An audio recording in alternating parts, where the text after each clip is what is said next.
రోడ్డెక్కారు urea కొరతతో ప్రభుత్వంపై ఉద్యమిస్తున్న రైతులు. దీనికి సంబంధించి పూర్తి డీటెయిల్స్ మా కరెస్పాండెంట్ సురేందర్ మనకి లైవ్లో అందిస్తారు. సురేందర్, డీటెయిల్స్ ఏంటి? పోలీసులు ఎక్కడికక్కడ ఈ రైతులు చేస్తున్నటువంటి అన్నదాత పోరును అడ్డుకునే ప్రయత్నం చేస్తున్నారు, డీటెయిల్స్ ఏంటి?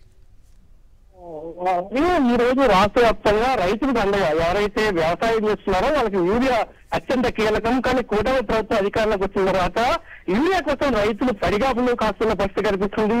క్యూలైన్లో నిల్చున్న పరిస్థితి కనిపిస్తుంది. రైతులకు యూరియా అందించాలంటూ ఈ రోజు రైతుల పక్షాన వైఎస్ఆర్సీపీ అన్నదాత పోరుబాట కార్యక్రమాన్ని పిలిపించింది. అయితే ఈ కార్యక్రమాన్ని ఎక్కడికక్కడ అడ్డుకోవడం కోసం కూటమి ప్రభుత్వం విశ్వ ప్రయత్నాలు చేస్తుంది. నిన్నటి నుంచి కూడా ఎక్కడ కూడా కార్యక్రమాల్లో పాల్గొనడానికి అవకాశం లేదు, అనుమతులు లేవు, మీకెవరు కూడా బయటకు వస్తే కేసులు పెడతామంటూ వైఎస్ఆర్సీపీ నేతలకి ఎక్కడికక్కడ నోటీస్ ఇచ్చిన పరిస్థితి కనిపించింది. రైతుల్ని కూడా దాదాపు అన్ని చోట్ల అడ్డుకున్న పరిస్థితి కనిపించింది. నందిగామలో దాదాపు 21 చోట్ల పోలీస్ పికెట్లు ఏర్పాటు చేసి ఏ ఒక్క రైతును కూడా ఇటు రాకుండా అడ్డుకునే ప్రయత్నం చేశారు. వైఎస్ఆర్సీపీ నేతల్ని ఎలా అడ్డుకునే ప్రయత్నం చేశారు. అయినా కానీ పోలీసులు ఏవైతే అడ్డంకులు పెట్టారో అడ్డంకులు అన్నింటినీ అధిగమించి వైఎస్ఆర్సీపీ నేతలు ఈ రోజు నందిగామ చేరుతున్నారు.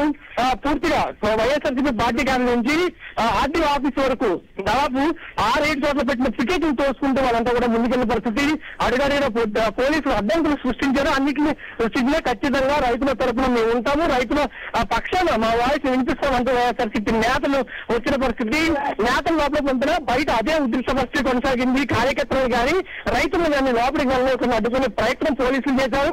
ఖచ్చితంగా రైతులు ఏవైతే కష్టాలు ఉంటాయో ఆ కష్టాలను అధికారుల దృష్టికి మేము తీసుకెళ్తామో పంపాలంటూ వేడుకున్నా కానీ పోలీసులు వినిపించుకునే పరిస్థితి, తోపులాట కూడా జరిగిన పరిస్థితి కనిపించింది. నాయకులు అరెస్ట్ చేస్తా ఉన్నారు, హెచ్చరికలు జారీ చేశారు. ఎన్ని జారీ చేసినా ఖచ్చితంగా మేము రైతుల పక్షాన ఉంటామని చెప్పి వైఎస్ఆర్సీపీ నేతలు చెప్పిన పరిస్థితి.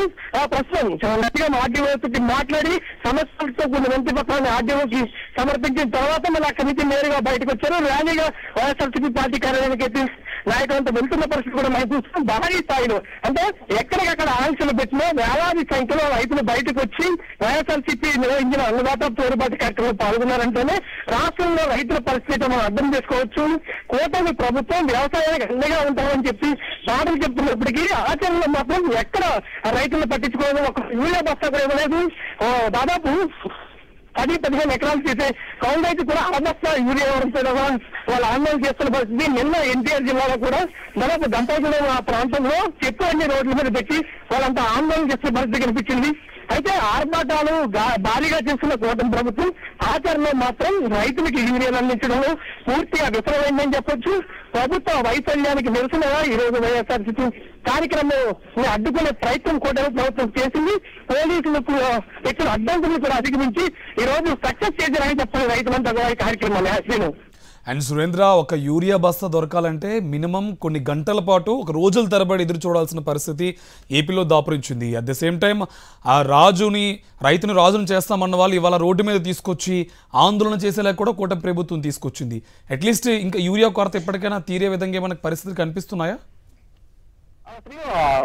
యూరియా కొరత అయితే ప్రస్తుతానికి భారీగా ఉందనే చెప్పాలి. కూటమి ప్రభుత్వం అందరికీ రైతులందరికీ అందుబాటులో యూరియా ఉంది, ఆందోళన చెందొద్దని చెప్పుకున్నప్పటికీ కూడా ఈ యూరియా కొరత అయితే భారీగా ఉందనే చెప్పాలి. ఎందుకంటే రైతులు రాజు చేస్తామంటూ ప్రయత్నిస్తున్నప్పటికీ అన్నదాత సుఖీభావ చూసాం. తమ అధికారంలోకి వచ్చిన వెంటనే అన్నదాత సుఖీభావం అమలు చేస్తామని చెప్పారు. కానీ గత సంవత్సరం ఎగ్గొట్టిన పరిస్థితి. కనీసం వర్షాలు వచ్చిన టైంలో యూరియా గత ప్రభుత్వ హయాంలో అంటే జగన్మోహన్ రెడ్డి అధికారంలో ఉన్న సమయంలో ఆర్బీకే కేంద్రాల ద్వారా ఆ ఏరియాలో ఎంత పంట పండుతుంది, ఏ పంటలు పండుతాయి, ఆ పంటకి ఎంత ఎరువు అవసరమైతే, యూరియా అవసరమైతే, ఇది ఒక లెక్కలు తెప్పించుకుని ఆ లెక్కల ఆధారంగానే సరఫరా చేసింది. 5 ఏళ్ల కాలంలో ఎక్కడా కూడా యూరియా కోసం బయట రైతు నిలబడిన పరిస్థితి కూడా కనబడలేదు. కానీ కూటమి ప్రభుత్వం అధికారంలోకి వచ్చిన తర్వాత పూర్తిగా రైతు గాలి కొందిస్తుంది, వ్యవసాయాన్ని గాలి కొందిస్తుంది, యూరియాని కూడా అందించలేని పరిస్థితి. యూరియా కోసం ఒక పానిపట్టి యుద్ధాన్ని చేయాల్సిన పరిస్థితి ఆంధ్రప్రదేశ్ లో దాపురించిందని చెప్పొచ్చు.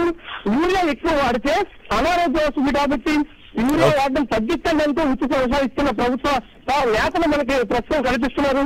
యూరియా కోసం రైట్, థ్యాంక్ యూ సురేంద్ర.